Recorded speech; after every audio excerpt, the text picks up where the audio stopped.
Sivasagar judiciary ফালৰ পৰা নতুনকৈ ওলাইছে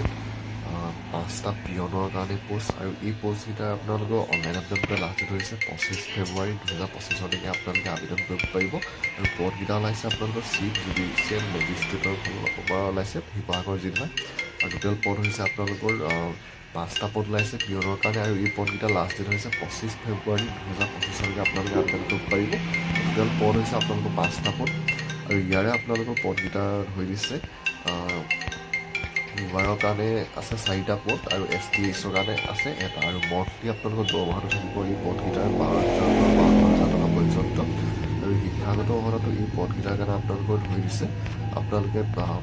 হায়াৰ ছেকেণ্ডেৰী পাছ বা আপোনালোকে মেট্ৰিক পাছ হ'লেই হ'ব মেট্ৰিক পাছ হ'লে আপোনালোকে আবেদন কৰিব পাৰিব বয়সৰ ক্ষেত্ৰত 18 পৰা 40 বছৰলৈকে ধৰি দিছে আপোনালোকে 40 বছৰ বয়সলৈকে আবেদন কৰিব পাৰিব আৰু এমপ্লয়মেণ্ট এক্সেঞ্জৰ যোনটো ৰেজিষ্ট্ৰেশ্যন হয় সেই ৰেজিষ্ট্ৰেশ্যনটো আপোনালোকক বিচাৰিছে ৰেজিষ্ট্ৰেশ্যনটো কৰা হ'ব লাগিব আৰু ইয়াৰ উপৰি আপোনালোকৰ ইয়াৰ অনলাইন এপ্লিকেশ্যনৰ ডেটটো আৰম্ভ হৈছিলে 10 ফেব্ৰুৱাৰীৰ পৰা আৰু লাষ্ট ডেটটো হৈছে আপোনালোকৰ 25 ফেব্ৰুৱাৰী 2025 25 ফেব্ৰুৱাৰীলৈকে আপোনালোকে শিৱসাগৰ জিলাৰ জুডিচিয়াৰী ফালৰ পৰা ওলোৱা এই 5টা পদৰ কাৰণে